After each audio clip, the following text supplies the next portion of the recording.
behind the Forbidden City. And this is another imperial garden. You can call it a garden. Because you can see over there behind me there's a coal hill, and right now I'm in front of one temple. This is called the Guandi Temple. I will show you around. Okay, see, here is a traditional Chinese architecture, but it's made of a colored glazed tile, but they make the structure like the wooden architecture. It's very common in China. Okay, let's take a look at the temple.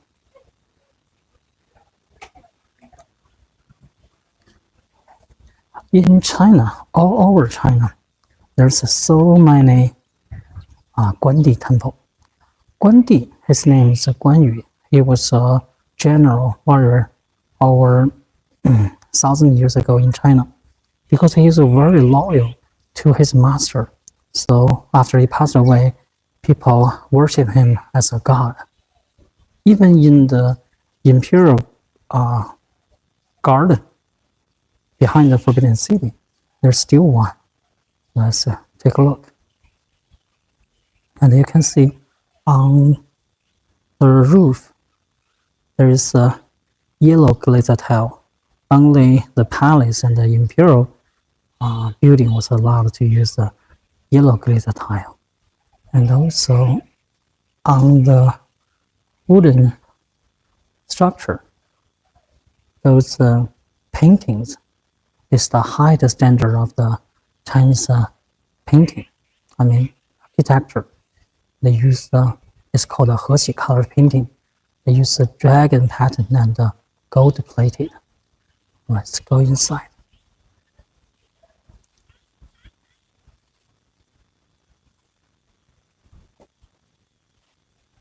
Oh, I can smell the fragrance of the wooden structure.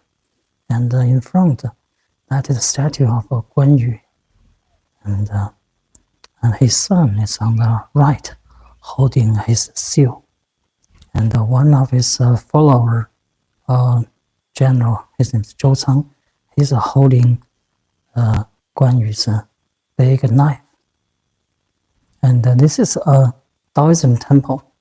You can see in front of the statue in the shrine, there's one incense burner in the middle, and two vases and two candlesticks. We call them 5 offerings.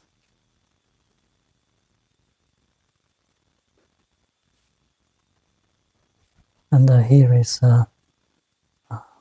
Guan Yu's achievement. This is all from the history or sometimes the legend. So you can see this is a Taoism temple. On the roof, there is the highest standard of the colored painting in China. And the two characters in the middle is a Zhong Yi. Zhong means loyalty. Yi means righteousness. So that is the virtue, because he is loyal to his master and righteous, and for his brotherhood. So he was worshipped by Chinese people for thousands of years. Used to be all over China. Every place there's a Guandi temple.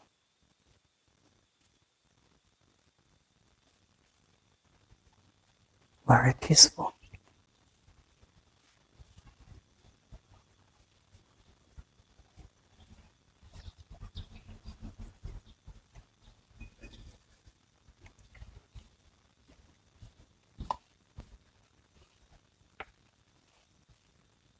So the floor was original. Those bricks was made in South China, Suzhou City. And this is an introduction about Guan Yu. He was a real figure in the history of China. And also we have one famous Chinese classical novel. It's called Romance of Three Kingdoms, and he was from that novel. And this is at the end of the Han Dynasty. The three brothers, they swore in the peach garden. Because once when he was captured by the enemy, and he did not surrender.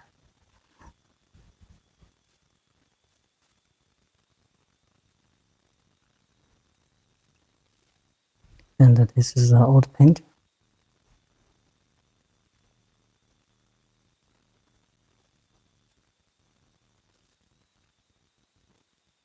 So this is a over the world. I'll tell you,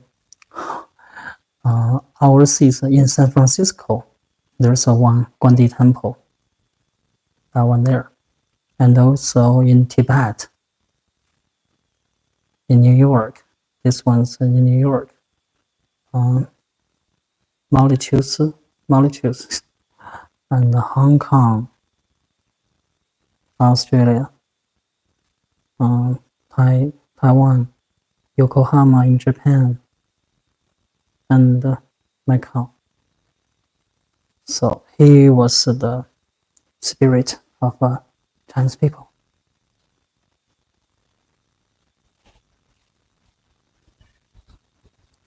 It's going to rain, but it's very comfortable.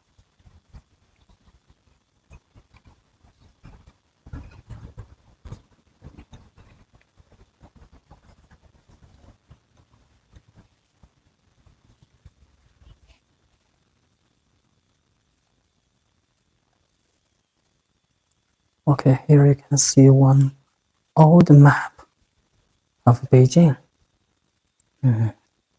Here, this one is here used to be the Tiananmen Square, and there's one Guanyin temple here on the west, and two in the inner city, one in north. So in the old Beijing, there's a 5 Guandi temple. And this map is the central axis line of Beijing, 7.5 kilometers long. And on the south, this part we call it outer city. Because in 1420, when they built the Beijing city, they have this inner city wall.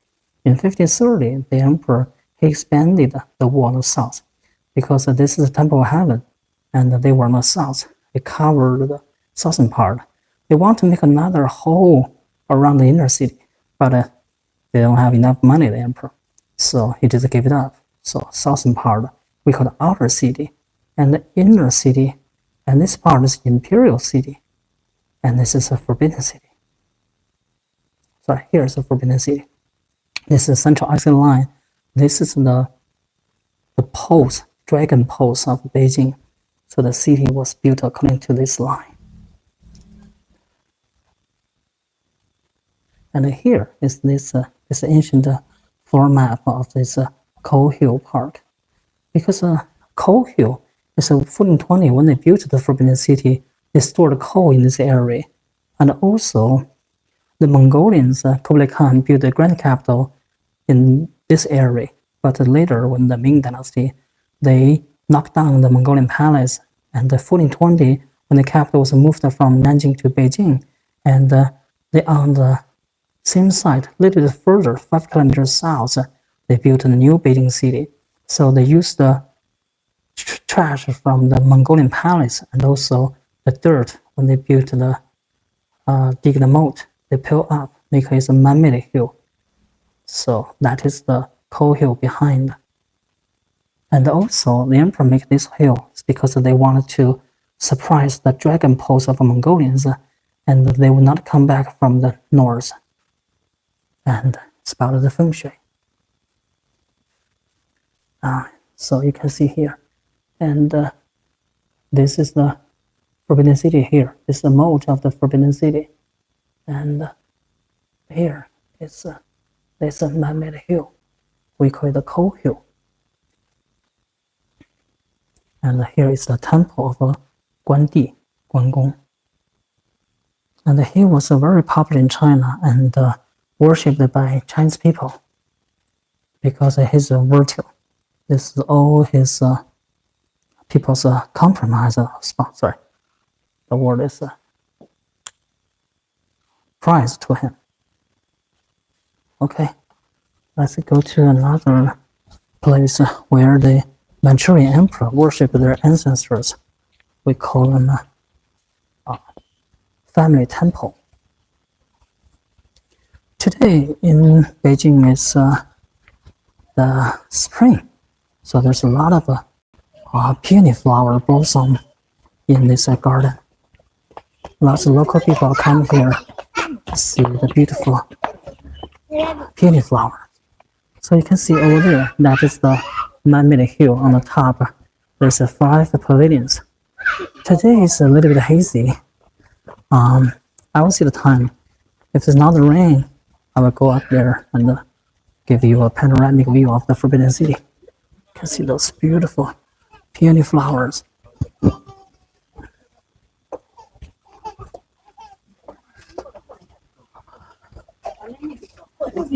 So here is one place. It's called Guande Dian, the hall of virtue virtues. So, get closer. So in China, 2,000 years ago, in Confucius' time, Confucius said there's 6 kind of arts. Archery is one of them.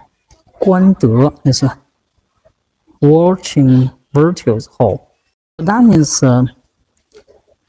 archery is a kind of performance to show your art, to show your virtue. And it's a coincidence because the Manchurian, when they ruled China, they from northeast China, lived by hunting and fishing. So they love archery, and it's a coincidence. So this is a place where the emperor would watch the prince shooting arrows and to check their virtues. Okay, let's go here. Welcome, my friends. This is downtown Beijing, Cohill Park, north of the Forbidden City. Wow, let's see. Those peony. Peony, we call them Chinese, it's a mudan. It's the national flower of China. And we call it Hua Wang, the king of the flowers.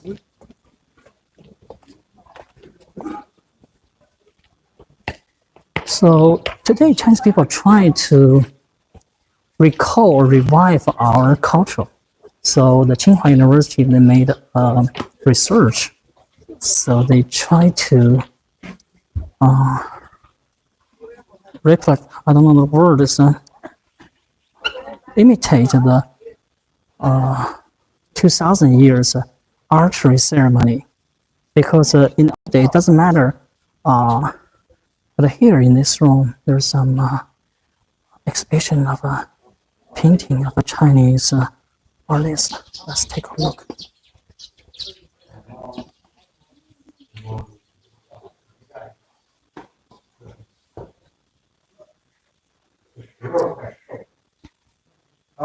So this is a Chinese painting.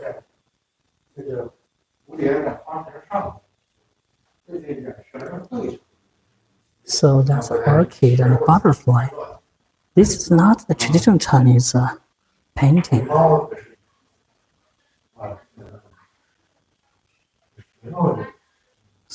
Here's bamboo. Oh, so pretty.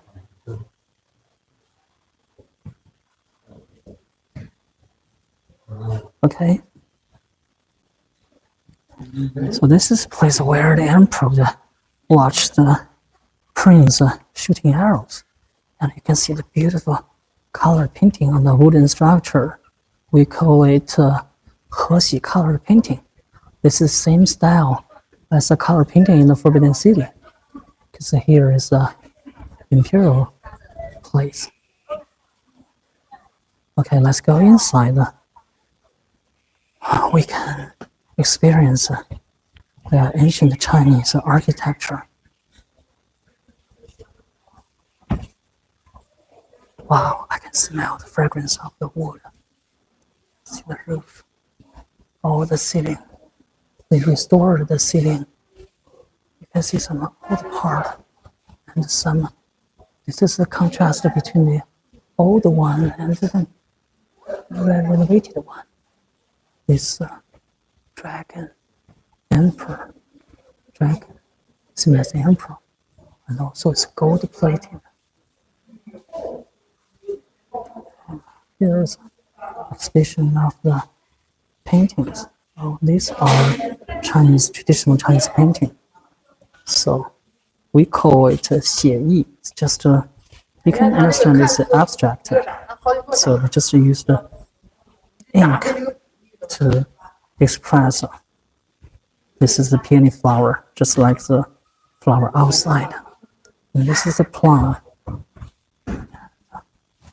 This is a Chinese peony. And you can see here is the wooden columns, and there's a stone platform holding this column all the way, supporting the roof.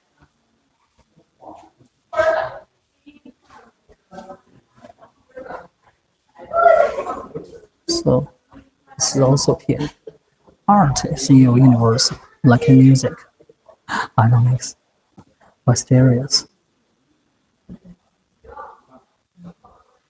Okay, in this room you see the beautiful colored painting, the ceiling. And this is a Chinese wooden architecture. It's so lucky we can go inside because lots of places they don't open to the public. And also you can see outside on the roof, it's a yellow color glazer tile. Those were made in my hometown, west in Beijing. And you can see the grass come out from the roof. So those grass will destroy the roof. Okay, and we'll go to the family temple of the Manchurian emperor.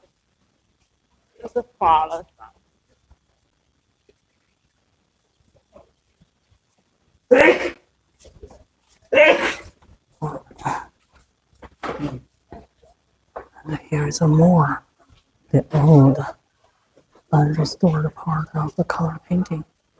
This kind of color painting, we call the Xuanzi color painting, letter circles. They were used in temple and court. But the color painting with dragon gold was only used in the palace.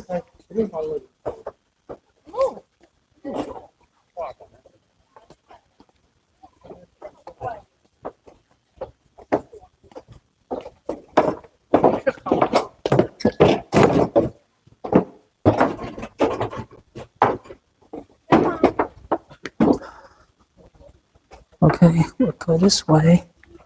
And some of the peony flower is blossom, but probably half of the flowers are gone. So I came here a little bit late. But it's okay.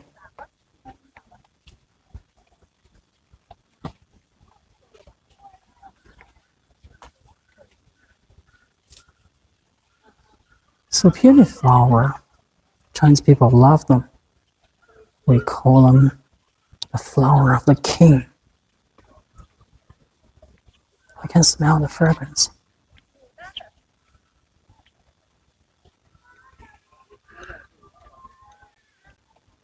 You can see they are so beautiful. Oh. In China, it symbolizes fortune.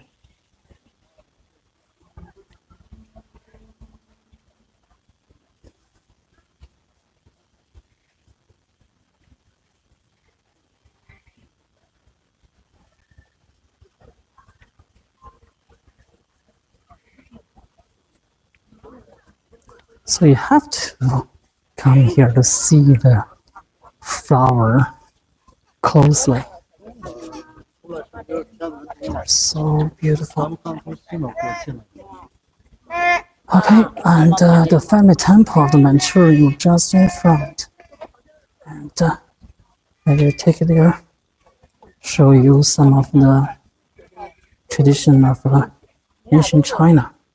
Because the Chinese people don't worship God, they worship ancestors. We don't know God exists. We think heaven is God. So we only worship ancestor. It's because the emperor said he is the son of a god of heaven. So only the emperor have the right to worship heaven. That's the reason why in south of the Beijing city, there's a temple of heaven. That is only for the emperor to worship the god of heaven. Common people was not allowed to worship heaven or God. You're only allowed to worship your ancestor. And here, on three sides, there's a archway, the wooden archway. This is for decoration. It's very common to see those archway in the garden or palace. And you can see here, I'll show you some old carving. See, this is the foundation. There's a big hole. You see the three pieces, and this wooden pillar was inside, and this dragon-like animal here. We call them qilin or kirin. There's a Japanese beer called kirin, and this one is beautiful. And here, and you'll see this lion. Lions are a good doorkeeper. Chinese people love lions. Lions are not native from China. We have tigers, but there's no lion in China. Lion is from Persia and through the Silk Road and all the way to China. And when they come to China, Chinese people love them, and we just make a different shape or image of the lion. So you can see this one. You can see the curly hair. And if in your country there's a Chinatown, probably there's a lion dance, and you see the curly hair of the lion. That's the imagination of the ancient Chinese people. And this is a beautiful carving, huge marble. And you can see here, this is the male, because under the pole, the pole means the emperor control the globe, have supreme power. This one's so cute. Let's check out the female.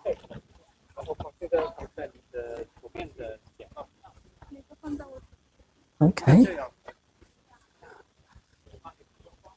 And this is female. See, under the pole is a baby lion, it's a cub. Oh, now I can see the curly hair just loosed. It reminds me of the statue of the Buddha. So they make the Buddha head and have this curly hair. And also you can see this is the central axis line of Beijing. If I stand here and the Forbidden City and Tiananmen Square is further south.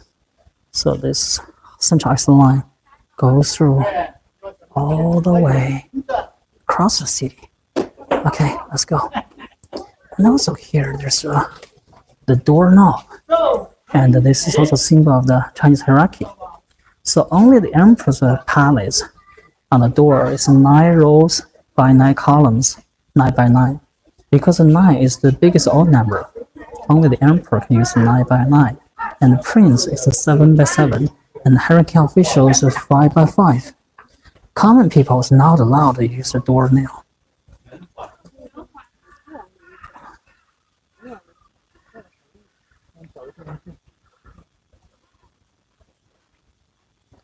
Okay, we are walking on the dragon poles of Beijing, central axis line, all the way to the drum and bell tower. Inside this courtyard, there's another pair of line. See, just a different style. This is the mom.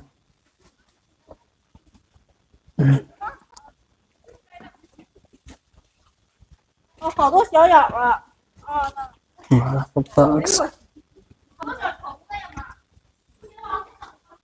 So this is the male. And here, wow, lot of fly, tiny fly. On this door, there's a plug. Oh, you can see this beautiful this marble carving of a dragon. You only see them in the emperor's palace. So in China, dragon symbolizes the emperor. Wow. Okay, and those three characters are vertical on the right. It's a Chinese Han character. On the left is Manchurian. Shou Huang Men. Shou means longevity, long life. Huang is royal, imperial. Men is gate. So Shou Huang Men. And on both sides, you can see there's some weapons. They were not used for fighting. This only the ornament for procession. And it's the same in Confucius temple. Same thing. Now you can have a feeling of this. Oh, this color painting is the Heshi color painting. It's dragon and gold. Okay. Shining.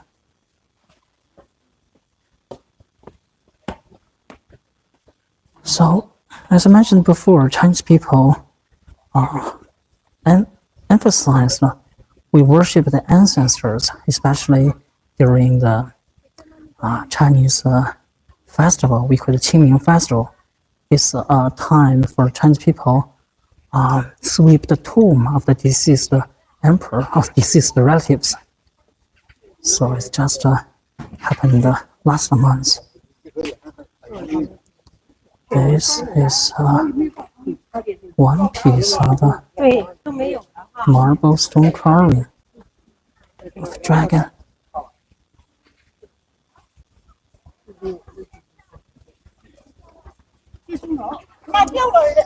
Okay, and you can see this hole, and we call it double-eaved because it's 2 layers of roofs. This is the highest standard of the traditional Chinese architecture. And on the plaque is Shou Huang Dian, the hole of longevity and royal longevity hole. Okay, let's go inside and see the family temple of the Manchurian emperors.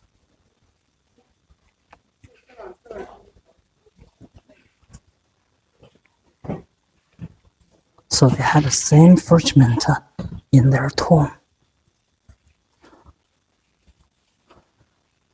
So,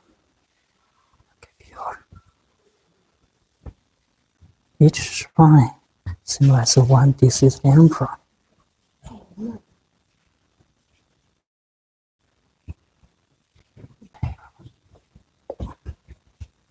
Because this is just north of the Forbidden City, so it's easy for the emperor to come here to worship their ancestors.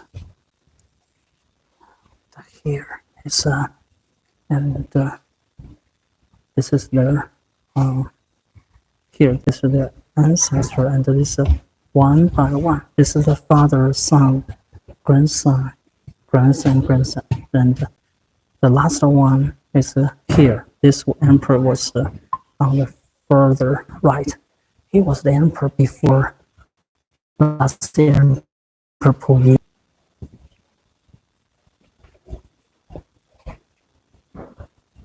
And you can see that is there's a bed for the emperor's tablet, and in front there's a table, and there's a plate and bowls. So it's every couple of days the eunuchs will serve the fresh food for the deceased emperor.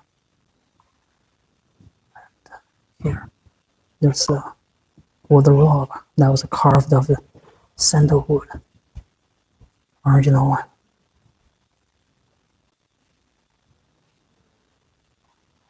See the beauty. And in 1948, before Chiang Kai-shek left China to Taiwan, and he took 2,900 big boxes of treasure from the Forbidden City, transferred to Taiwan. So they built a palace museum in Taipei. But what they left here is a huge one, heavy one. They cannot bring them to Taiwan. But we share the same culture, same root. This is a family temple of a Manchurian emperor, just in the north of the Forbidden City.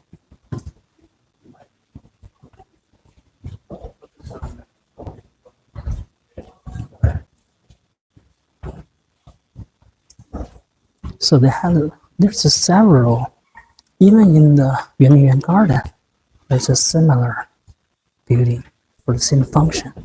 So the Manchurian could worship their ancestor.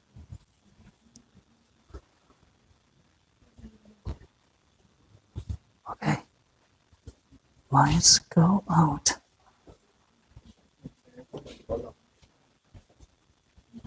My father, when he was young, 50 years ago, and they were allowed to go inside the Forbidden City, the Emperor's Throne Hall, those days.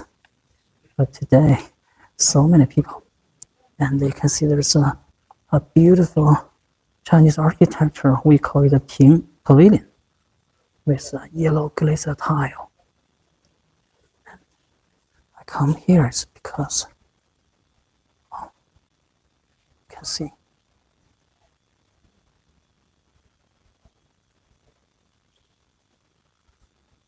I should go outside. Chinese traditional architecture is a symmetrical layout. But a garden is not. Garden is more like nature.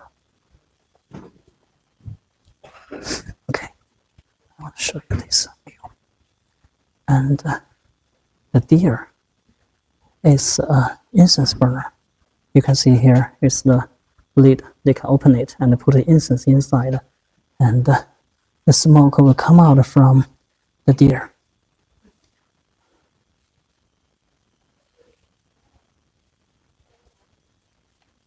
Okay. I'll get that. And here is another crane. Crane in China symbolizes longevity, long life. And in Chinese, we call it a he. And the lu is a deer. So lu he, its pronunciation is liu he. That means universal. Because the liu, 6, he, that means 6 directions. So left, up, down, left, right, front, rear. This is 6 directions. So that means a universal peace. And here you can see the gargoyle of the dragon. And in the Forbidden City, the throne hall was sit on the 3 layers of marble terrace. This is for their ancestors. This is the emperor. So it's only 1 layer. And you can see here, oh, I like this one. You're not allowed to go further.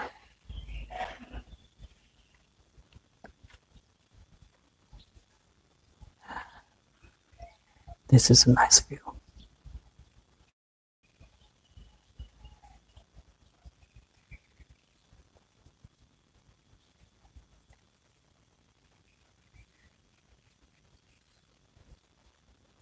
So in this room, they used to store the family tree of the Manchurian emperor, I think Giro.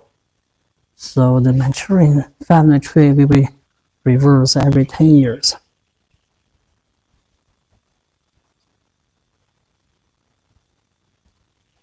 This is beautiful. Okay, I can go upstairs from here.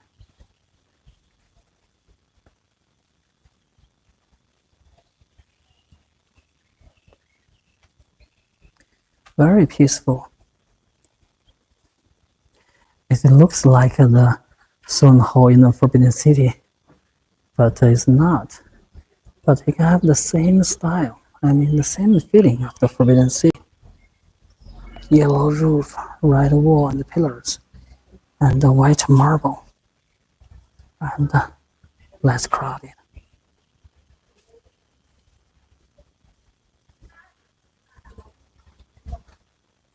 So here, this one is, we call it the Beijing tablet pavilion. This is the place where they store the tablet. So the tablet, they would record the history. And this is about to rebuild this temple, family temple. In front is a Han character, and behind is a Manchurian. Today, even the Manchurian cannot read Manchurian. It's, you can say it's a died language. Because some Manchurian young people, they tried to learn it, but there's no place you can use the Manchurian except to translate some old document. Okay, let's go inside.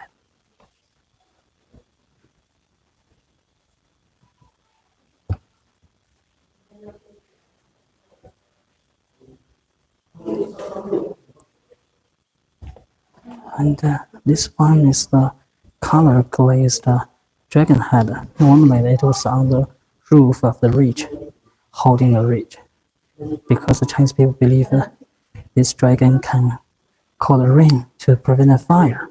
You can see, and the dragon have a tail like a whale. You can consider this the whale with the dragon head, so he can bring water, call the rain to prevent a fire. And those are the colored glazed tile on the roof. And this is the floor model of this temple.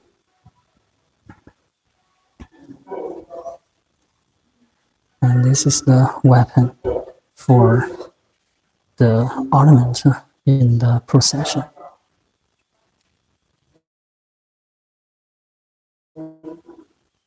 Oh, it's called a dagger axe. Yeah, dagger axe.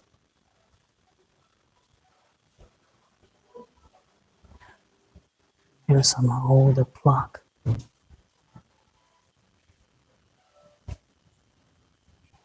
I cannot read. Here is a model of this temple. So Chinese traditional architecture is very complicated, and but this double eve is the highest standard, because though they were come from the ancient, primitive Stone Age hut.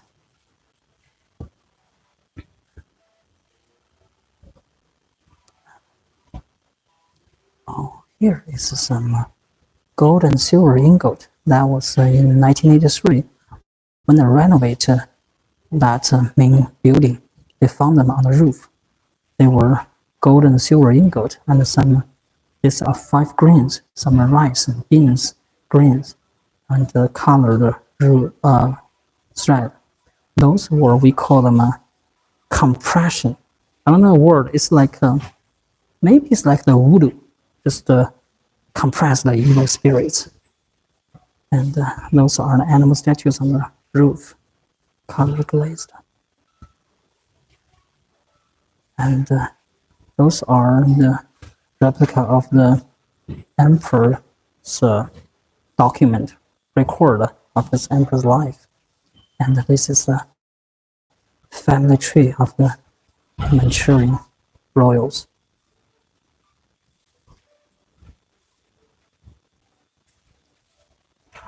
And you can see even inside of the colored glazed tile, there is some seal on it. Those were the quality control. That means if they found this tile has a problem, poor quality, they could find the worker who made this one and they'll get punished. This animal statues.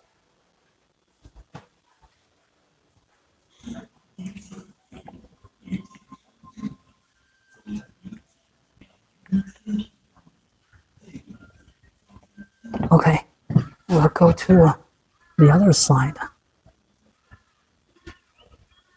Right now I'm in the Coal Hill Park in the north of the Forbidden City. This is the place where the Manchurian Emperor worshipped their ancestors. It's their family temple. I have a closer look, and this huge traditional Chinese architecture. Looks like the Hall of the Supreme Harmony in the Forbidden City.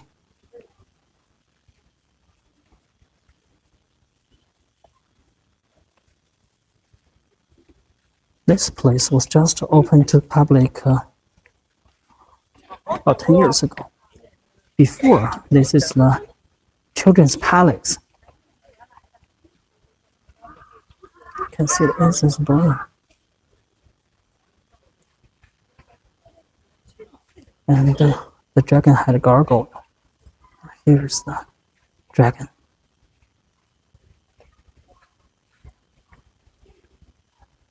So the building was symmetrically laid out. Oh. Here's another stone tablet. Because the paper only lasts 1,000 years, and the stone can last longer, but they still have erosion. So they wanted to preserve the stone tablet better, so they built a pavilion around it. So this is built in 1749.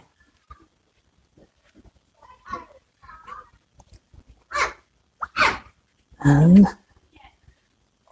this is the dragon, and he is, we call him Bixi. He is one of the 9 sons of a dragon. He was like a big turtle, because he like to carry the.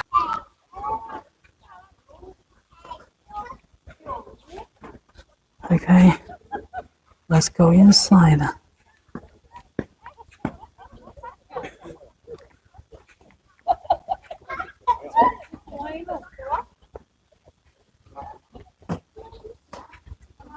So here you can see traditional Chinese architecture. There's a stone foundation on the platform for the wooden pillars. They can keep the moisture from the ground, so the wooden structure could stand longer. Wow. This is nice. See this one. This is the emperor worship their ancestors ceremony. This is a documentary. Offering wine. And here on the table is the host play the music. So this is the way the Manchurian Emperor worshiped his ancestors. It's very complicated, the process, the procedures. It's bored, and you cannot make a mistake.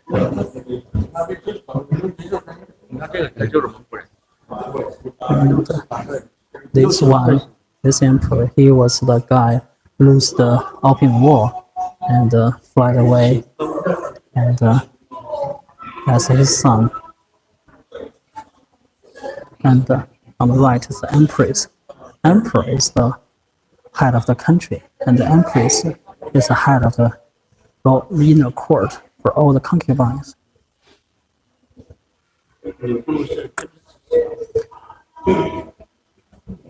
So those are Manchurian. So you can see on the table there's some candy, some preserved.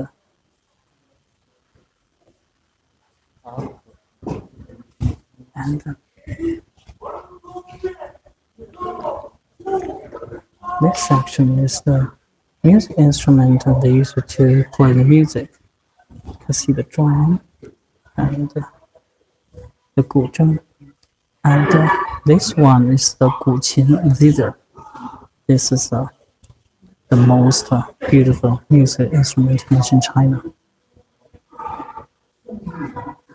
This tiger is so funny.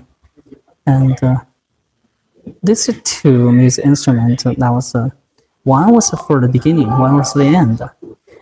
Before the music was started, they will strike this drum like the instrument, and when music is finished, and they will see on the back of the tiger, that means the end of the music. And this is the chiming bell. Chiming bell in China have over 2,000 years history. Okay. Here you can see this is a procession.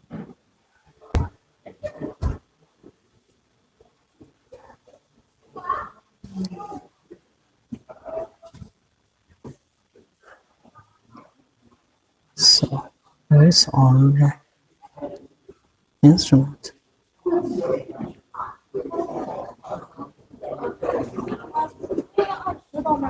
Okay.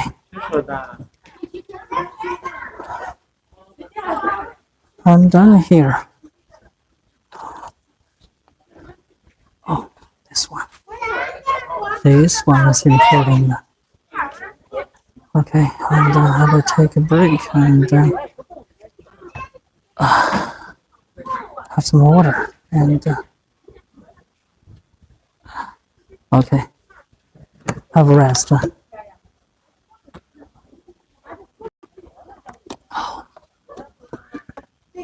There's a lot of flies. So this small building in front is a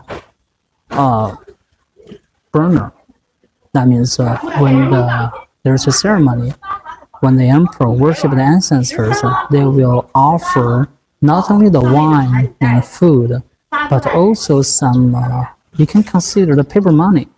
That was some prey on the silk. So after the ceremony, and they will bring the silk right here, the prayer, and they will burn the prayer inside this burner. Okay, now I'll go closer, give you a look. See, this is a door, and you can burn the prayers right in on the silk. But this is a color glazed building. You can see, but they imitate the wooden structure. That means the whole building was made of a kind of porcelain glazed, but they imitate the wooden structure because Chinese people are stubborn to wooden architecture. Okay, and I finished here, and I will go to the place where the last emperor of the Ming Dynasty, where he hung himself. Because, okay, here, this is a place you can see there's a water well, because they use the water to prepare the offerings. There's a kitchen, and they will take the water from this water well. And also, you can see on the roof, there's an opening. See, because the sunshine and the moonlight could go in, and the water can absorb their energy, so they could be used for the offering for the deceased emperor. Okay, let's go climb the coal hill and have a panoramic view of the Forbidden City. It's going to rain, but it's okay.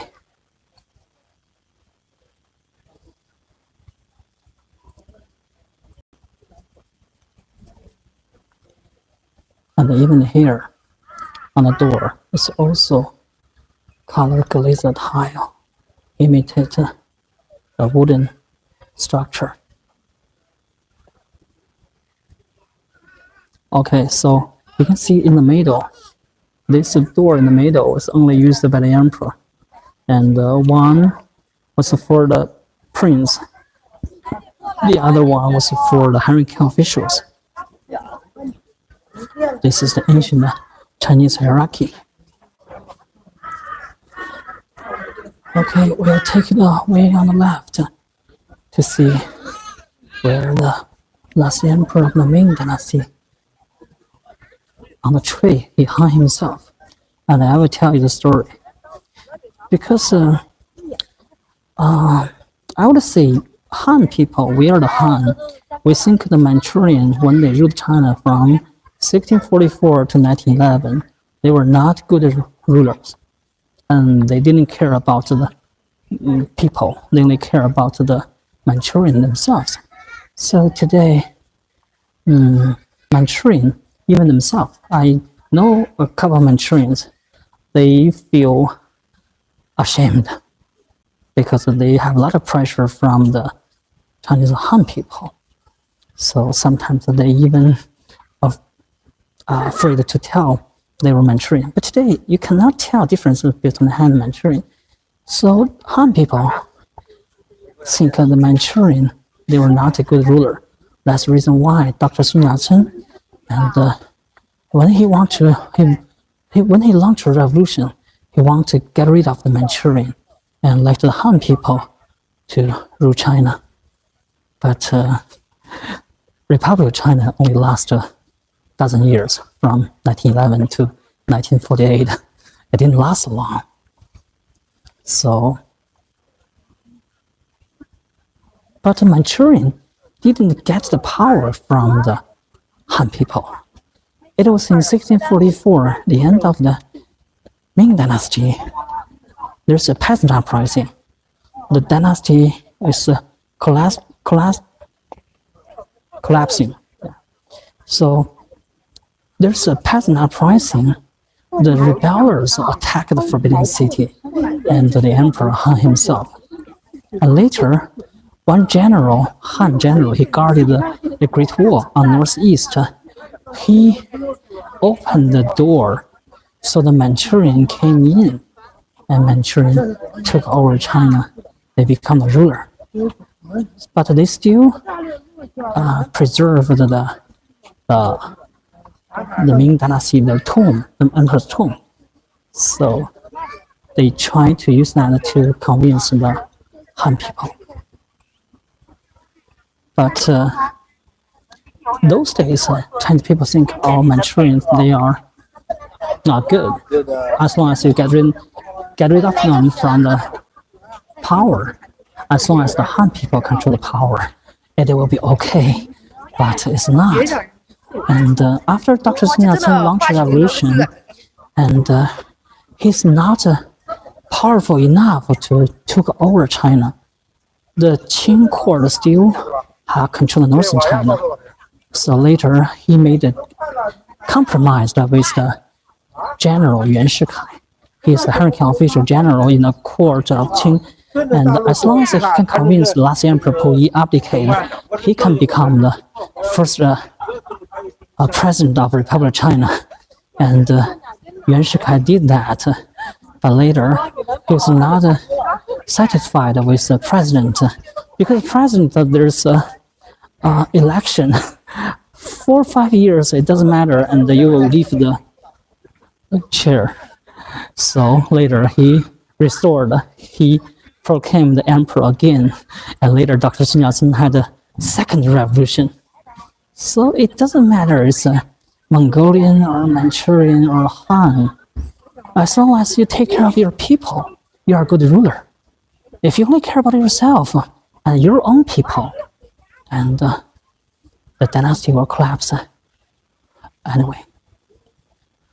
So I'm going to show you that tree. There's a tablet show where the Emperor Chongzhen of the Ming Dynasty hung himself. But that tree, the real tree, was destroyed during the Cultural Revolution in the 1960s. That one is only a replica, but the story is real.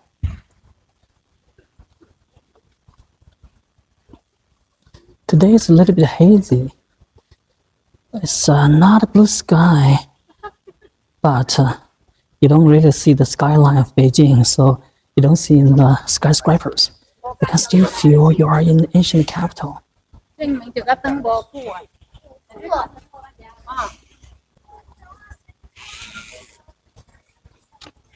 Okay.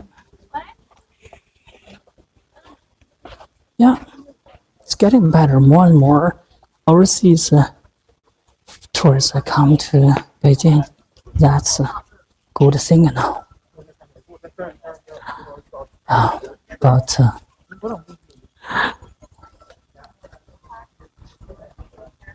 okay, right here. And this is tablet. This is later people memorize the emperor. It's like the Ming Si Zong Xun Guo Chu. It's where the Ming emperor sacrificed for the country, because he did not surrender to the rebellions, and he just hung himself. He don't want to be captured by the rebellers. It's a pity. So the way is blocked. I really like to climb up to the hill and show you the panoramic view of the Forbidden City. It's a pity. And this side is this tree. The emperor hung himself there, but it's not. Chinese people are funny. And I heard before the Cultural Revolution, people cut down that tree. They called the tree made a crime because the emperor hung himself on the tree. So people make chain on the tree, said the tree is a criminal. But later, Cultural Revolution, they cut down the tree and they put this one here. But the story is real. When the invaders, rebellers, attacked the Forbidden City, the emperor called the officials or guard. No one came. Only one loyal eunuch. His name is Wang Cheng. He's the only one come to the emperor. So later, the emperor killed his empress and the prince, and he climbed all the way to the cold hill and hung himself up there. It's a sad story, but he kept his dignity being the emperor. And we can look back in the history. In 1860, the Anglo-French forces attacking Beijing. The emperor of the Qing dynasty, the Manchurian, and they fled away. I mean, even your country was defeated, your capital was breached. You can negotiate with the invaders, but the emperor was afraid, so they fled away. And like Dragon Lady, Boxers rebelled in 1900, and later Allied forces came, she fled away because they don't want to be captured. Okay, and in 1900, when the later Allied forces taken over Beijing, I mean, they did a lot of crime for retaliation or revenge or whatever, because the Boxers did something bad to the foreigners, and they looted the city, looted the garden, and there's 5 Buddha statues on each of those pavilions there, and they took them away.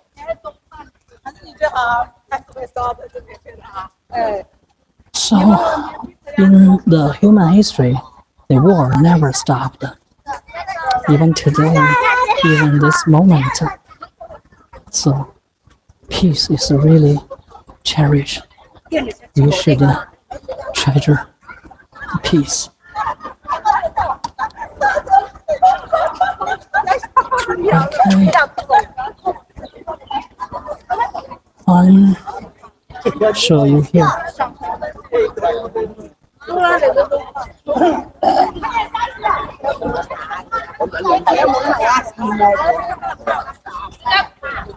So here you can have a better view of this building, two-story building. And in the Qing dynasty, when the emperor passed away, and they will keep the emperor's coffin in this area for mourning until there's a lucky day. They will transport emperor's coffin all the way to the tomb. Okay, and that way is the Forbidden City. So I will try to go south, circle around the Forbidden City, and get on subway back home.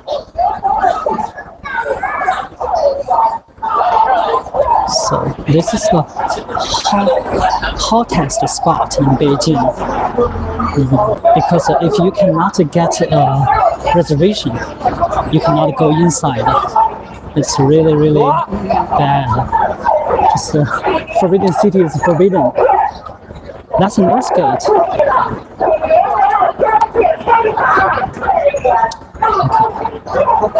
So funny. Because we call it the Palace Museum. And when Chiang Kai-shek coming down ruled China, and the Palace Museum, those 5 characters was written by a calligrapher. And later, when the communists took over, and they will change that block, they use another calligrapher to write it.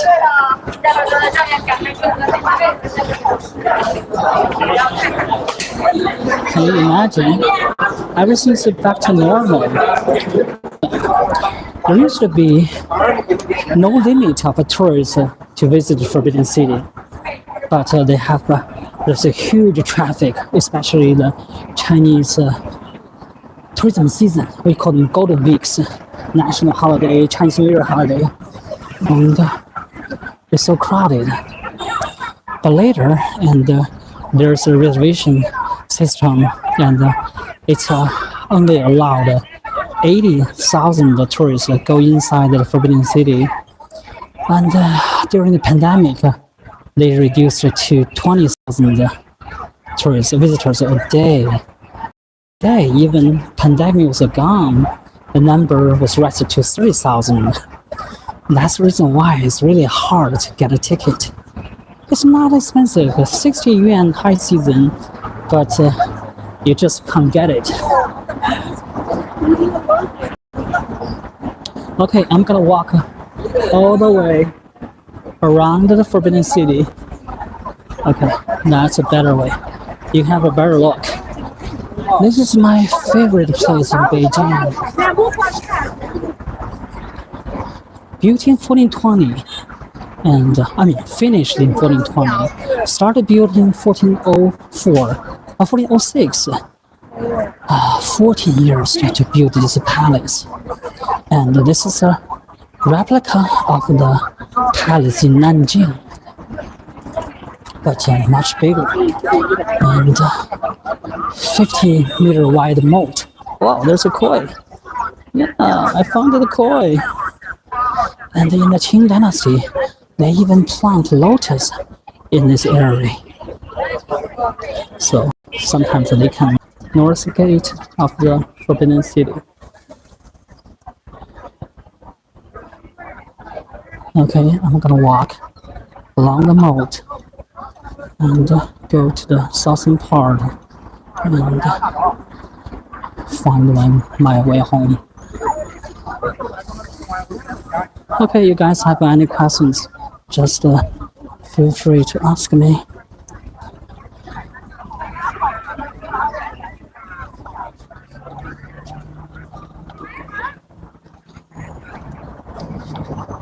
Next door was another imperial garden.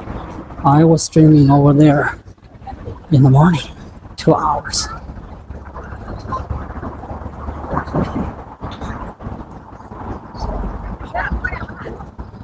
Oh, here's the peach flowers.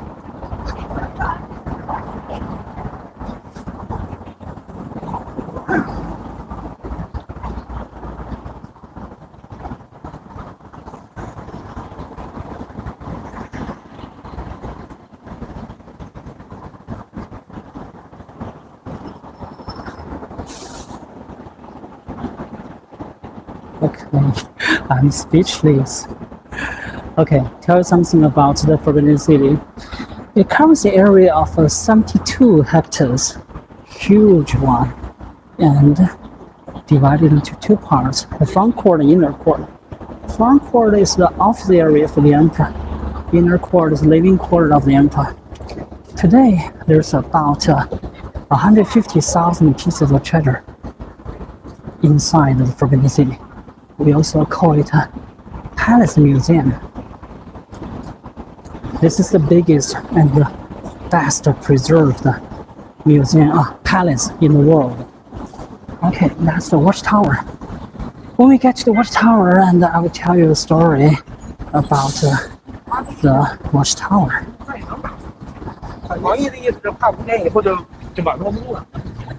Okay, how to find a nice spot. Okay, before that, I'll tell you a real story. It happened about 10 years ago. One day, there's a guy, he was wandering around in Beijing. He lost his job. He was like desperate because he needed money.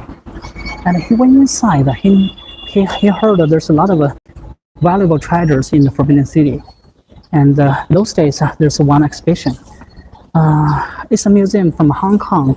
There's an exhibition. They took the space of the Forbidden City for an exhibition of the jewelry from Europe. I mean, in 1900 or 1800. So that is like a Kadir, those jewelries, jade, inlaid gemstones. So when he found those valuables, he wanted to steal. But how could he do that? He hid in the bathroom because that is a temporary exhibition. And when people left, he found the wall was not a solid wall, it was just a kind of a board. So he broke in and he took those jewelries from the exhibition and even the alarm, and he ran away. This guy, he's very short, but he's very flexible. So he climbed up the 10-meter high city wall and ran over, left the Forbidden City. And later, the policeman tried to find him. And at last, they found him on an internet cafe. But he said he bring those antiques jewelries to a pawn shop, but they said they're fake. So he was angry and he threw all those jewelry into the trash bin. And later, the policeman found those jewelries in the trash bin, but some of them was damaged.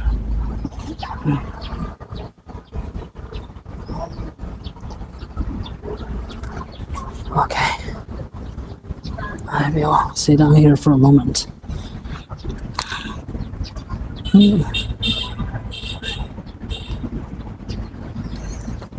Okay, drink some water, have a rest.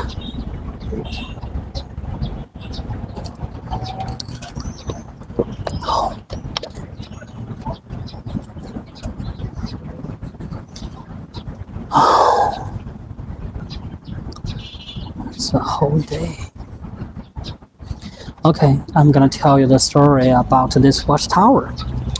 In 1420, when the emperor gave the order to build the Forbidden City in this spot, and the emperor had a dream, and he dreamed the watchtower on the Forbidden City wall was 18 pillars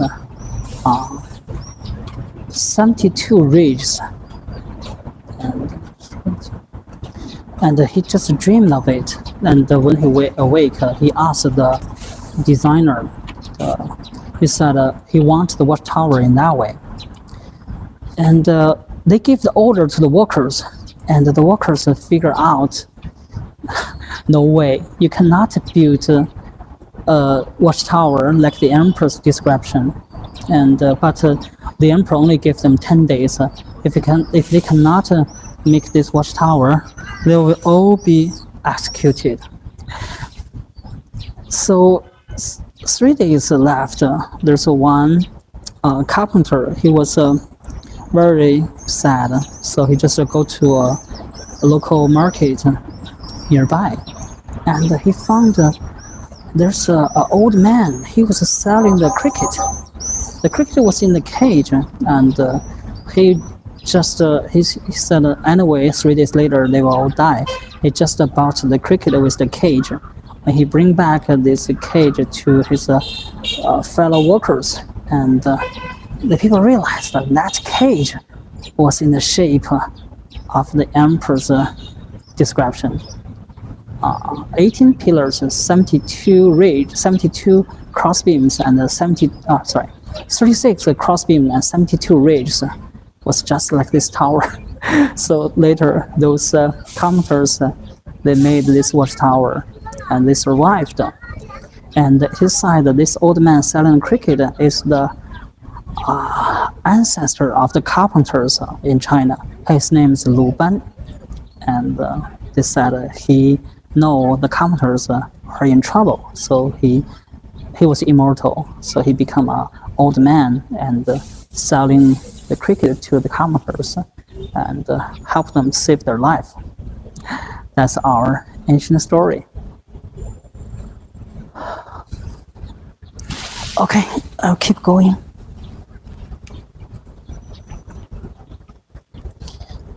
Okay, Kim said hi. 我在听, I'm listening. Heard of Lu Ban before. Can you tell me more about Lu Ban? Oh, okay. So Lu Ban, and when I was in the kid in the primary school, we have one textbook. It's like who invented the saw? And the story is one before the carpenters have the saw. And one day, Lu Ban, he just climbed up on the mountains, and there was the plant, the grass. So his finger was cut by a leaf, long leaf, with edge on the leaf. So his blood come out, and he realized, wow. And how about we use a metal edge, a metal blade with the edge to cut the wood. So he is a founder of the he's the inventor of the saw, and also the protector of all the carpenters. And we have another story.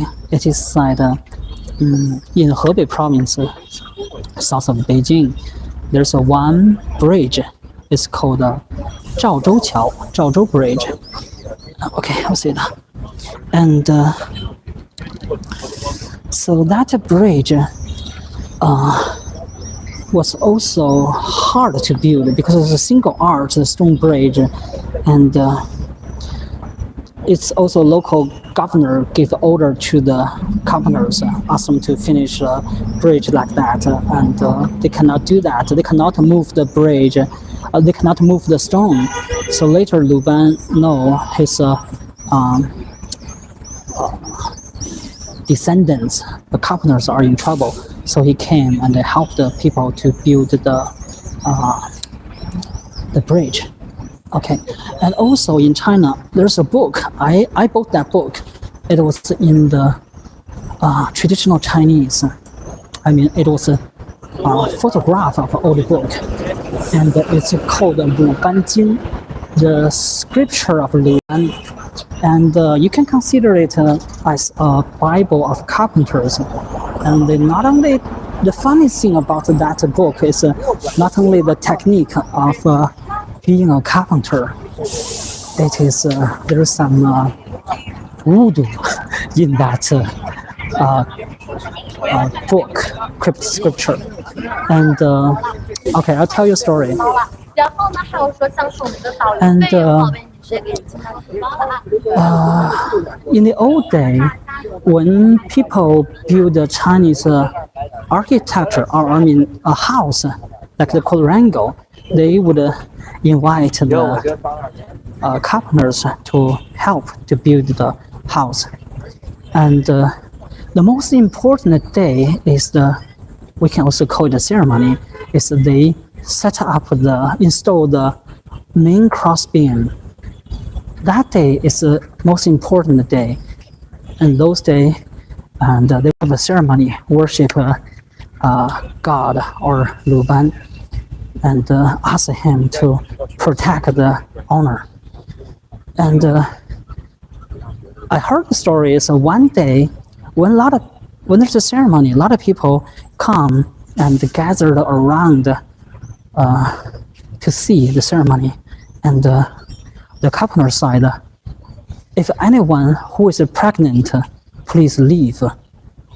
And one woman, she's pregnant, but she said, who knows?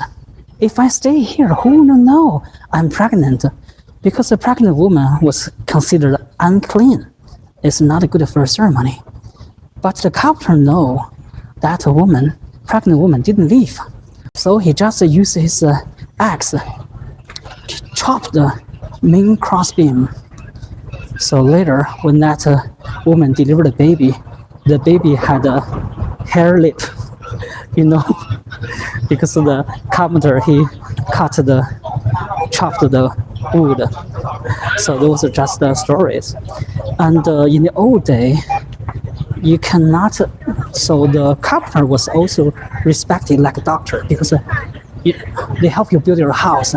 And if they made some voodoo to your house, and you have bad luck. So that was written in the Luban scripture. Chop what? Chop the he was like the father of carpenters. Chop the crossbeam. Every Chinese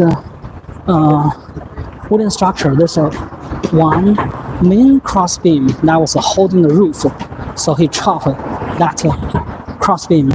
So the lady, she delivered a son, have a hair lip.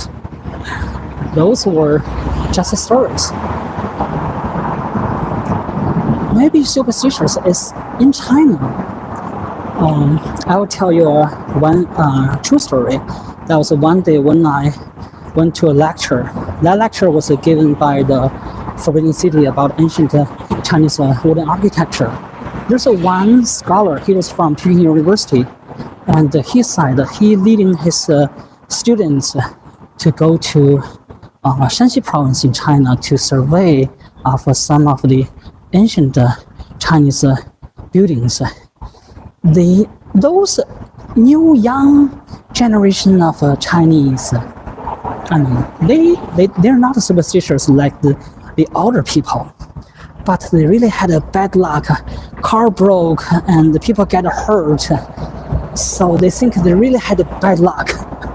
And boys and girls, when they went to the temple, they first go to that main hall and worship the Buddha and ask for blessing. So funny.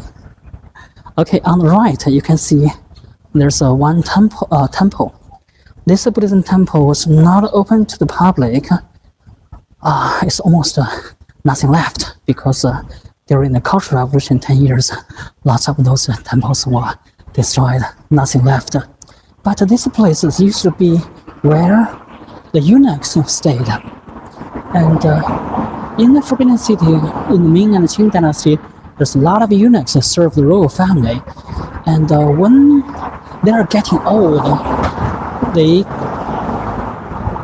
it's in Beijing, So when they're getting old, they cannot go home because the eunuchs are frustrated. So they were not allowed to bury in their family cemetery. So all the eunuchs, they were buried together in one cemetery. So this is like nursery of the retired eunuchs. So it is said even after 1924, when last Emperor Puyi was driven out from the Forbidden City, and in 1956 he was released from prison, and he came here, go inside the temple to visit the old eunuchs. So near my hometown, there's one eunuch's tomb, over 400 years old. The tomb was robbed a couple times, but the stone carving is beautiful. So I will try to make some time to show you that place.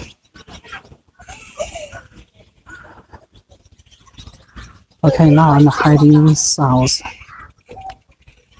outside of the Forbidden City. Because I got a yearly pass at the major parks in Beijing, not including the Forbidden City, and this is the museum. So I can take a shortcut, go through the Dr. Sun Yat-sen's park. This used to be the outer of London Green. Beijing is a fascinating city. So funny, and this area was in downtown Beijing. No drones were allowed. Are you a tour guide? I want to visit Forbidden City. Okay, yes, I used to be a tour guide. Over 15 years. I'm a pro. I am a pro, okay, trust me. Okay, and okay, subscribe my channel. And I got a yearly pass to the Forbidden City 10 times. But right now it's starting of the high season. It's terrible. No trees inside. It's very hot. So I'm trying to find a time to show you around in Forbidden City. And after pandemic, a lot of people make a cosplay. They disguise in the old emperor concubine's costume, and see them very often in Beijing. So later, the Forbidden City not allowed tripod or even live streaming. But I watched some people live streaming inside. I will try, because I got a yearly pass and I got a 360 camera, but it's not allowed to use a tripod, or selfie stick. No selfie stick and tripod was allowed to bring into the Forbidden City. So I'm still thinking. I hope this gimbal is okay. Yeah, because people make that like a business. When I go to nearby park, you will see lots of them. I saw lots of them today. And I mean, this is not, it's okay, but if you make it too commercialized and you make trouble for other people in the museum, and the museum banned for that. And also, like in our national museum, it's okay, but they're not allowed you to take a film. You can take photo, but you can take people that are giving explanation. But now only their volunteer could give explanation. So sometimes Chinese people think if you give them right or freedom, they will abuse their right. So that's the reason why we don't have much liberty or right here, because people don't know how to use them properly. They would abuse their right. This is more terrible. So when people got used to follow orders, that's running okay. If they make their own decision, and that's the trouble come. Okay, I'm Chinese major. I have been studying Chinese for 3 years, and I'm planning to go Beiyou. Oh yeah, with the scholarship program. What do you think about Beiyou? Oh, you are asking I'm not the right person, but my teacher in the school Beiyou, it's okay, but I think most people they will go to maybe Peking University or 外国语学语言文化大学 those kinds of. I mean, doesn't matter. It's about yourself. My English is self-taught. 北语北京语言学 that's right. Yeah, 北语 yeah. That's the most overseas students go. Yeah, 北语 that's no problem. It's about yourself. For me, my English is self-taught. Just 20 years. I listen to the radio every day, over again, and until I can speak. Later, I got a license of a guide, so I become a guide. And right now, I become YouTuber, streamer. But every day, I still learning English and practicing English. So it's all about your dedication, resistance, perseverance. Yeah, but I know it's hard to learn Chinese, but when you enter the door, it's a new world. As long as you crack our language, you will understand better of our culture. For English school,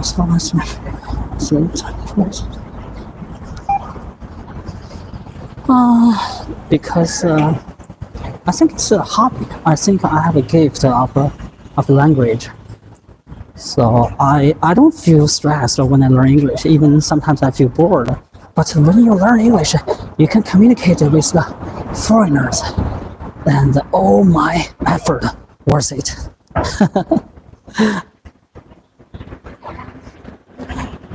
Yeah. And it just takes some time. Just take a longer time. And as long as you have environment, if you come to Beijing and you are in the language is you have to use, and you hear the people, you watch the sign, and sometimes you are forced to learn Chinese. It's good.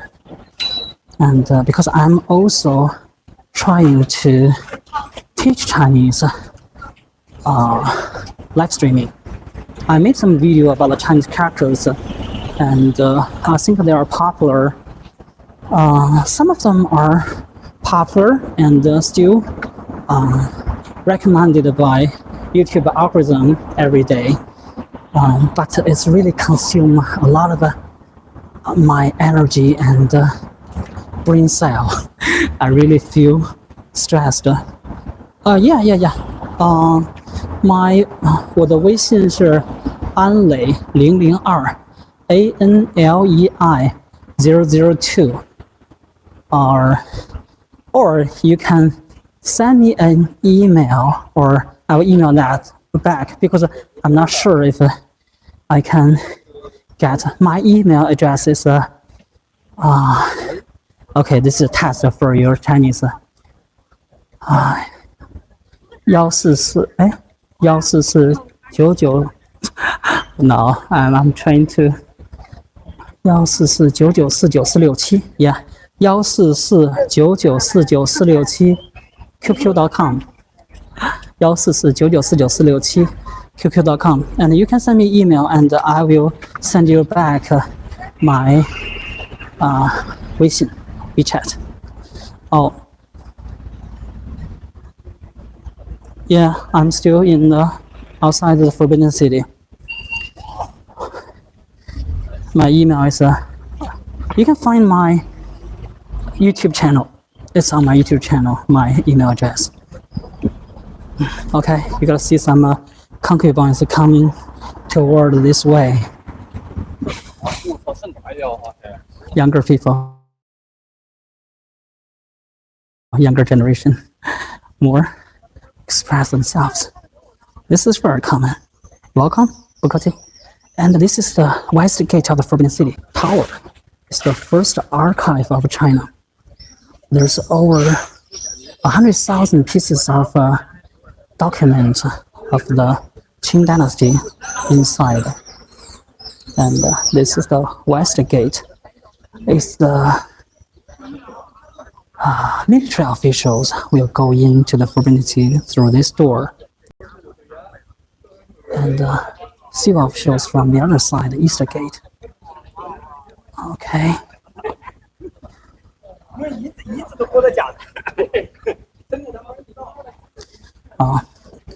Low battery, 20% of battery.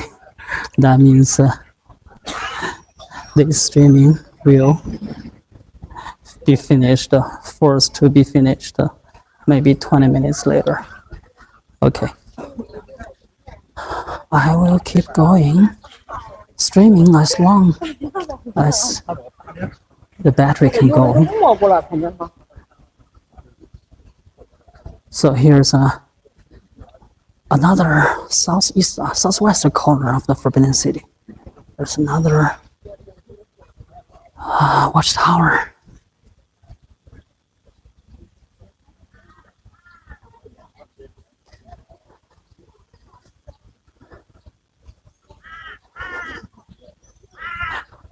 Okay, I think I have to finish because I need the battery I need RQ code to take the subway. If the battery died, I cannot go home. Okay. Sorry. See you guys. Bye-bye.